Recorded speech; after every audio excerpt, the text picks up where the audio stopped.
So ayan, magandang araw mga boss. Nandito tayo sa terminal ng public transport dito sa Hong Kong.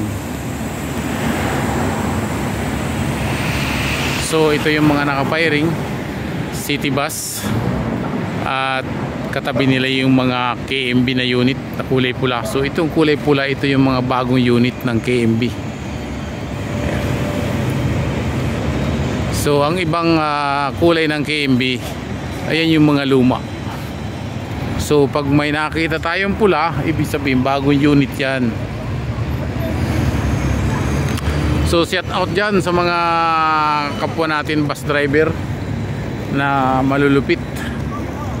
So itong terminal na to, nandito ito sa convention center dito sa Wansay area.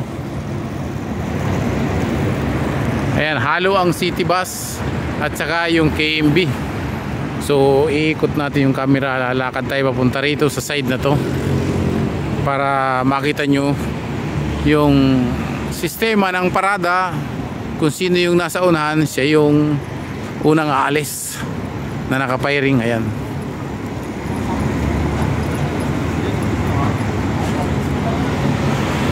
lahat sila ay double deck or double decker. Bibihira ang hindi naka double decker ng public transport dito. Lahat sila double decker. May makita ka man na hindi double decker pero ilan lang. Ayan.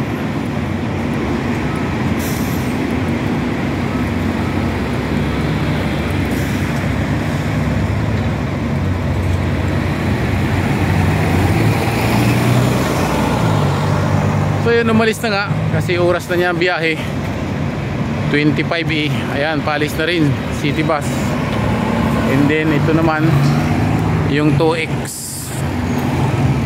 Sabay-sabay na umaalis yan pag nasa oras na nila.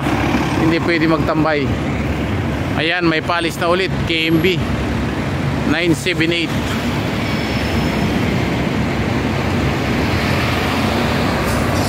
Alis na ulit Island Resort 8P ang biyahe niya. Ayan.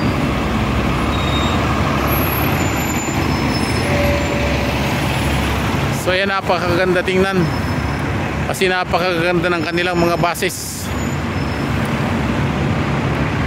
Ayun, city bus paalis na rin ulit.